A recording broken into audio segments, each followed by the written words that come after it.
E aí, marxo-keynesianos, para quem não me conhece, meu nome é Alisson, eu sou um anarcocapitalista, e hoje eu vou falar um pouco sobre a reforma da Previdência Social e a existência da Previdência Social em si, porque existem muitas discordâncias no seu libertário sobre diversos assuntos.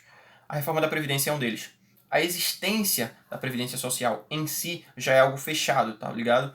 É algo que todo mundo já entendeu que é antiético, imoral e antieconômico. Antiético porque fere a lei de propriedade privada, antieconômico porque meio que degrada a economia, você acaba criando distorções no tecido social por causa dessas alterações, e também é imoral porque acaba degradando as relações familiares. Eu já falei sobre isso em alguns vídeos também. Só que o ponto aqui é justamente a reforma da Previdência Social. Porque alguns acreditam que se a reforma passar, vai ser bom pra gente porque a gente vai ter um alívio econômico. E se ela não passar, vai ser muito ruim, visto que o Estado vai acabar tendo que espoliar mais ainda os indivíduos para poder fechar esse rombo. Já alguns outros indivíduos acreditam que a reforma da Previdência Social não passar seria algo bom, porque você cria um desequilíbrio orçamentário no Estado, ele vai ter que correr atrás de resolver esse rombo. Enquanto ele resolve isso, a gente meio que consegue apontar as falhas do Estado. Eu, particularmente, tendo a seguir mais esse segundo ponto.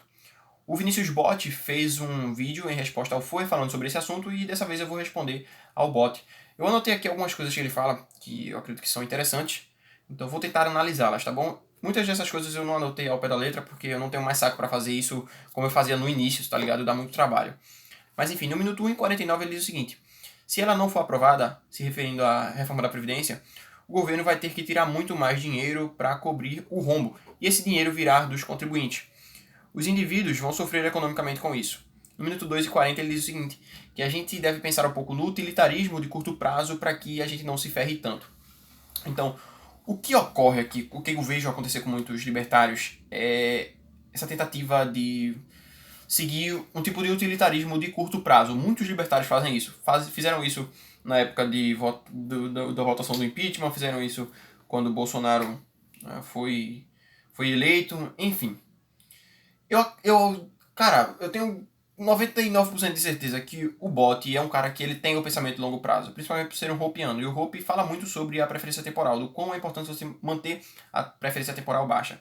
Só que eu acho que ele deu uma leve escorregada quando ele fala sobre esse utilitarismo de curto prazo. Por quê? Por mais que no curto prazo a gente tenha um alívio econômico, bom, a economia vai meio que cobrar a conta da Previdência Social. Se a gente adiar isso, ela vai ocorrer daqui a 10 anos, daqui a 20 anos, daqui a 30 anos. E quanto mais a gente adia o pagamento dessa dívida, maior ela fica e mais intensa é a cobrança.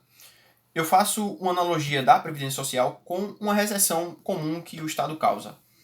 Quando inicia-se um processo de retração da economia, um processo de própria tentativa da economia naturalmente se reequilibrar, o Estado tem duas opções. Ou ele deixa que a economia comece a se reorganizar sozinha, ou então ele tenta interferir na economia para resolver os problemas que ele próprio causou. Sempre que ele tenta fazer a segunda coisa, sempre que ele tenta intervir mais ainda, o processo acaba se adiando e uma hora a dívida aparece, tá ligado? E aí a recessão acaba sendo muito mais longa. A gente percebe isso de forma histórica quando a gente vê a diferença entre a crise de 1921 e 22 e a crise de 1929, onde a gente teve um Estado que interferiu nada, basicamente ele só reduziu os gastos, e na outra a gente teve um Estado que tentou resolver a crise de diversas formas possíveis e acabou fazendo com que a crise demorasse por muito mais tempo. Quando eu vejo o Bot falando aqui desse pensamento de curto prazo, de utilitarismo de curto prazo, eu vejo o mesmo erro dos ciclos econômicos, da tentativa do Estado de resolver o problema que ele mesmo causou. Uma hora a gente vai ter que pagar a conta. Se não for uma conta mais curta agora, por mais que seja péssimo, a gente vai ter que pagar agora, a gente vai ter que pagar no futuro e ela vai ser muito mais cara. Pense o seguinte, imagine que um cara ele é drogado e ele tá passando por uma crise de abstinência para deixar de ser drogado. Ou tu espera a crise de abstinência passar, ou tu vai lá e dá umas pedrinhas de crack pra ele, tá ligado? E o fato de emocionalmente ser muito melhor ver que o cara tá usando a pedra dele, mas não tá surtando, tá ligado? A gente sabe que pra saúde dele isso vai ser muito pior. Esse cara vai morrer, tá ligado? Não tem o que fazer, velho. Ou tu deixa a crise passar e a gente vai sofrer, e eu sei que a gente vai sofrer. Porque eu não sou nenhum cara inocente, não sou um cara ingênuo que acha que o Estado vai deixar de intervir nas coisas e tudo vai ficar às mil maravilhas. No curto prazo é óbvio que não. Só que, ou a gente faz isso agora, ou então a gente deixa isso para o futuro, e no futuro a gente vai sofrer a mesma coisa que a gente sofreria agora, só que de forma muito mais intensa. Porque imagine o seguinte, eu tenho 20 anos, tá ligado? E é uma coisa que eu penso, e eu vejo pessoas pensando a mesma coisa que eu, o tempo todo. Inclusive pessoas mais velhas, que têm 35, 40 anos, pensam do mesmo jeito. Olha, se agora a gente tem um problema na Previdência Social, imagina como é que vai dar daqui a 20 anos, visto que a gente tem um grave problema demográfico atrelado à Previdência Social.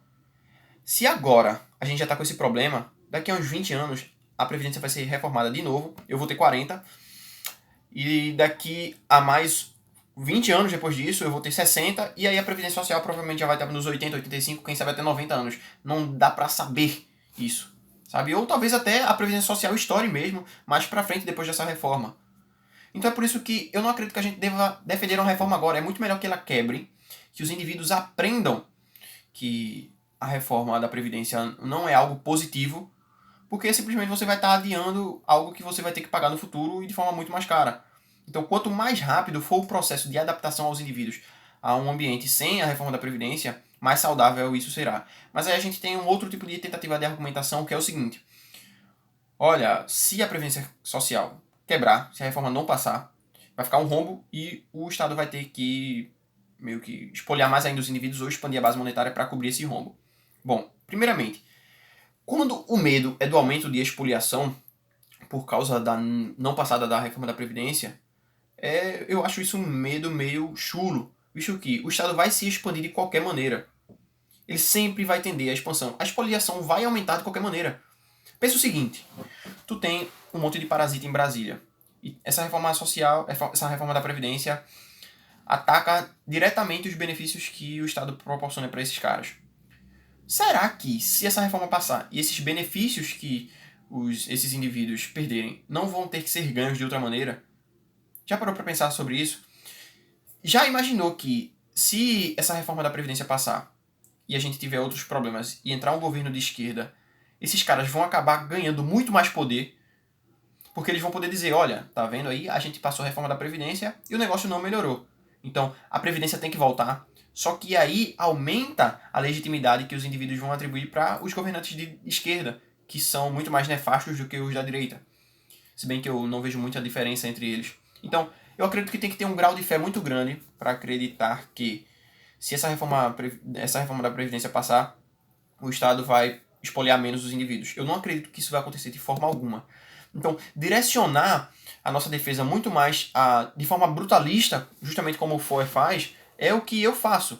Porque eu tento mostrar para os indivíduos o seguinte: olha, se a reforma da Previdência passar ou não, ela vai precisar ser reformada de novo daqui a 20 anos, e depois de novo daqui a 20 anos, e depois de novo daqui a 20 anos. E daí, quando chegar na época de tu meio que receber os teus benefícios por causa da Previdência, tu já vai estar morto, sabe? Então, a minha defesa é sempre pela ética. Eu sempre prezo pela ética. Eu nunca coloco o utilitarismo de curto prazo no meio da minha argumentação, porque eu acho que ele atrapalha muito mais a longo prazo.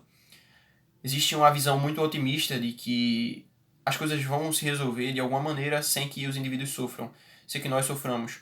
Só que isso nunca vai acontecer, porque é culpa da própria degradação moral dos indivíduos que o Estado acabou se perpetuando e ganhando tanto poder e ganhando tanta força. Então a gente vai ter que pagar essa conta de alguma maneira ou de outra, seja agora, seja no futuro. Então, por mais que agora a gente fique um pouco mais sufocado, a gente consegue se adaptar a isso, principalmente mostrando aos indivíduos que, caramba, o Estado é extremamente ineficiente. Sempre que o Estado falha, a gente cresce muito como movimento, como uma defesa da propriedade privada. E o Bot fala aqui no final do vídeo o seguinte: o fato é que a ponta de lança contra a interferência do Estado na economia é a cultura.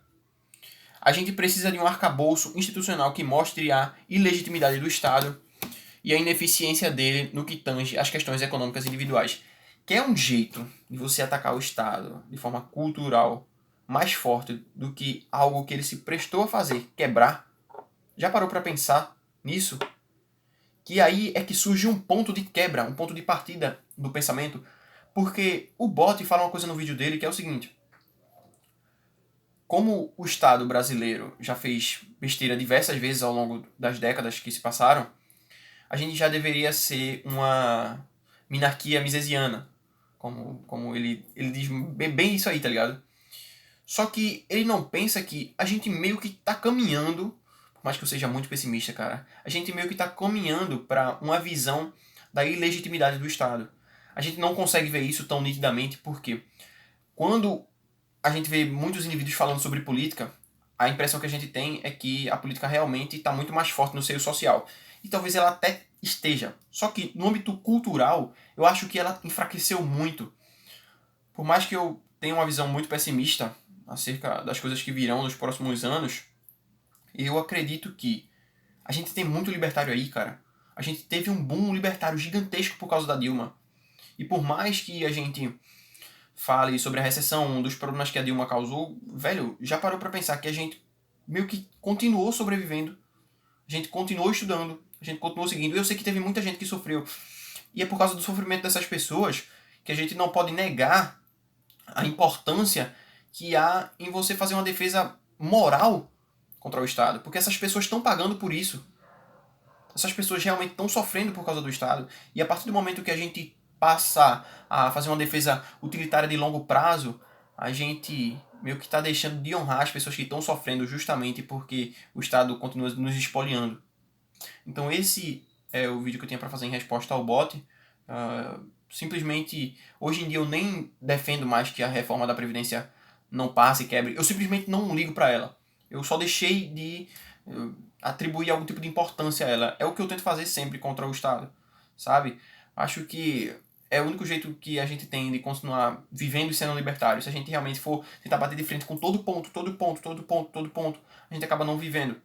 E por mais que a gente queira muito derrubar o Estado, que seja o nosso principal objetivo, acho que tem um objetivo ainda superior, que é a gente fazer isso meio que feliz, sabe? Porque muita gente acha que a gente vai conseguir a felicidade quando chegar em algum objetivo, só que na verdade a felicidade deve ser o próprio caminho da gente seguir as coisas. Ou então a gente fala, a gente vê esse problema que o Cogos está tendo aí agora e eu acho que provavelmente é por causa disso. Ele não se sente feliz fazendo a defesa que ele faz a defesa que ele faz à propriedade privada e ao ataque ao Estado, sabe? Isso prejudica ele, prejudica todo mundo. Então é por causa de tudo isso que eu sou contra você fazer uma defesa da reforma da Previdência, sabe? Por mais até que você ache que a reforma da Previdência deve passar, se você é um libertário, velho, não fica dizendo isso aos quatro cantos, tá ligado? Ignora. Vou ficando por aqui. Valeu, falou e se inscrevam no canal, deixem um like. Tem um link aqui na descrição do meu apoia-se para quem quiser ajudar o canal. Em breve estarei com um microfone melhorzinho, graças a vocês. E então vamos tentar expandir a qualidade do canal. Fui.